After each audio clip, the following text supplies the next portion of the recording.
राम राम। आप सभी के अंदर विराजमान मेरे परम पिता परमात्मा को मेरा कोटि कोटि नमन। हमारा सतगुरु सुखराम जी महाराज के ग्रंथ में आज चाणक्य का अंग शुरू हो रहा है। चाणक्य जिसे हर कोई जानता है, ऐसे तो उसके बारे में बताने की जरूरत नहीं है कि वो कितना महान विद्वान था।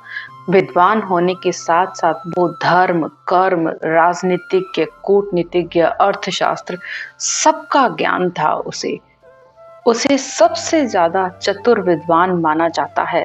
धर्म और कर्म दोनों का ज्ञाता था। इसीलिए सद्गुरुदेव ने भी इस ग्रंथ में चाणक्य के अंग को लिखा है, क्योंकि वो चाणक्य के माध्यम से हमें ये बताना चाहते हैं कि चाणक्य जैसी बुद्धि अपनाओ।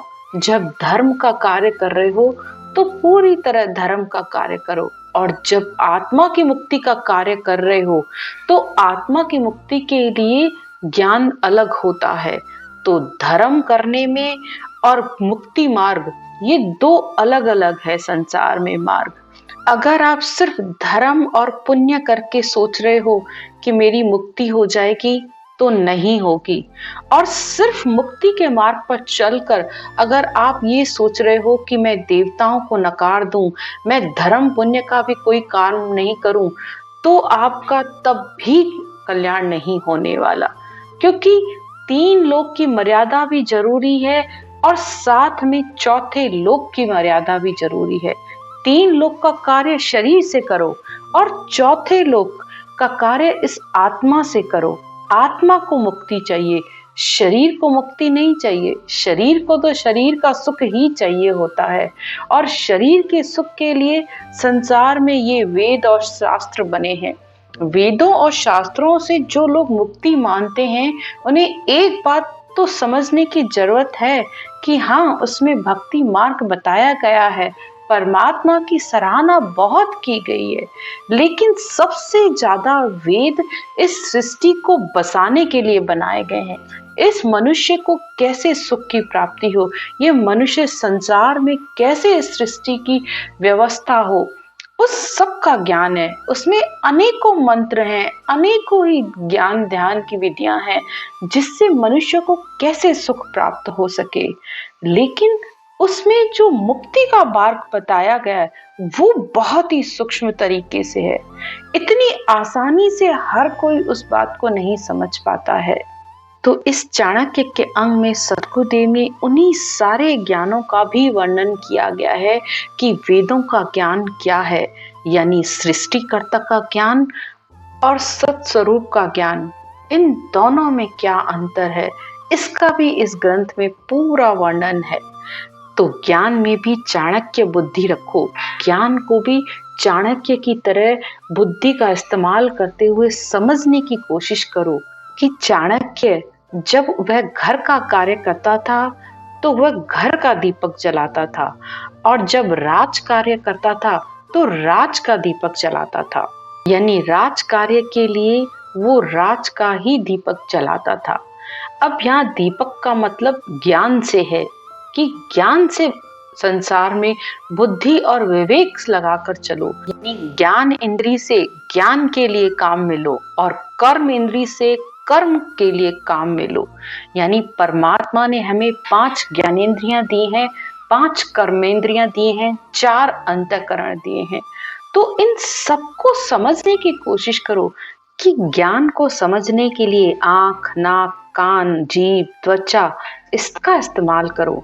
ये ज्ञानेंद्रियां हैं, इसी से ही तुम्हें ज्ञान की समझ आएगी। ज्ञान को सुनो, समझो, और फिर मुंह से उस साधना को भी करो जो विधि भेद बताया जा रहा है। जब तक ऐसा नहीं करोगे, तब तक उस पद तक पहुंच नहीं सकते हो। और कर्म इंद्री से, हाथों पैरों से अपना दैनिक कार्य सब करते रहो।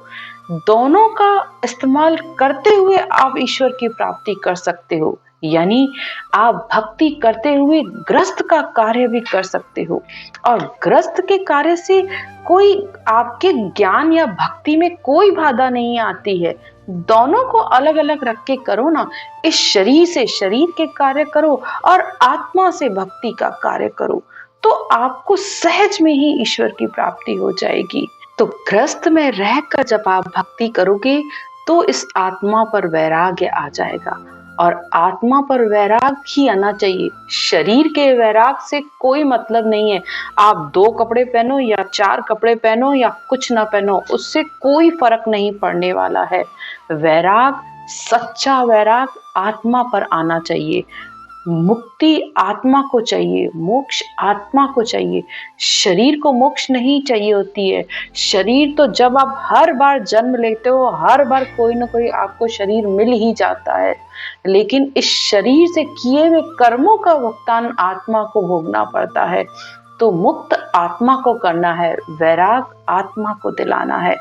तो आज की ज्ञान की चर्चा में सतगुरुदेव कहते हैं, ऋग यजुर शाम अरथ बण सोई, चारों वेद काए मुख मगत की गेल विचारी, पशुवे वेद दिखावे। अब वेद, वेद का मतलब ही ज्ञान होता है, और ब्रह्मा जी के मुख से इन चारों वेदों को बोला गया इस सृष्टि को बसाने के लिए। और चारों ही वेदों का ज्ञान अलग अलग है, ऋग्वेद, यजुर्वेद, सामवेद, अर्थवेद। इन चारों वेदों को अगर आप सुनोगे और समझोगे तो हर किसी का ज्ञान अलग अलग है। वेदों में संसार की हर बात के बारे में बताया गया है, लगभग हर विषय का उसमें ज्ञान है। फिर चाहे ब्रह्म, ईश्वर, देवता, ब्रह्मांड, ज्योतिष, गणित, औषधि, प्रकृति, खगोल, भूगोल, रीति रिवाज, मंत्र, अनेकों ही बातों का उसमें वर्णन है। जिस जिसको जैसे जैसे ज्ञान की जरूरत होती है वो उसे अपना लेता है। ऋग्वेद में सारे देवताओं की स्तुति की मंत्र हैं, सारी स्तुतियां हैं। इंद्र, अग्नि, वरुण, जल, सावित्री, सूर्य, सब देवताओं की स्तुतियों का वर्णन किया गया है। और इसी तरह यजुर्वेद में धार्मिक अनुष्ठानों, यज्ञों आदि का वर्णन किया गया है। और अर्थवेद में वशीकरण मंत्रों का, जादू टोनों का, अनेक ही बातों का, अनेक ही तरीके के संसार के मंत्रों का उसमें वर्णन किया गया है। बस मनुष्य अपने सुख की लालसा में जो उसे चाहिए होता है उसकी साधना करने लग जाता है। और सामवेद में ज्ञान योग, कर्म योग और भक्ति योग बताया गया है, जिसे मंत्रों से लयबद्ध और ताल से गाया गया है। तो उसमें राग, नृत्य, मुद्रा, भाव, ये सब सामवेद में बताए गए हैं।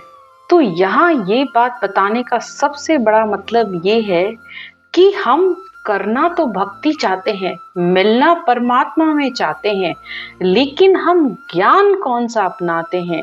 ज्ञान हम सृष्टि को बसाने वाला ही अपना रहे हैं कि इस सृष्टि में इस मनुष्य शरीर को सुख कैसे मिले।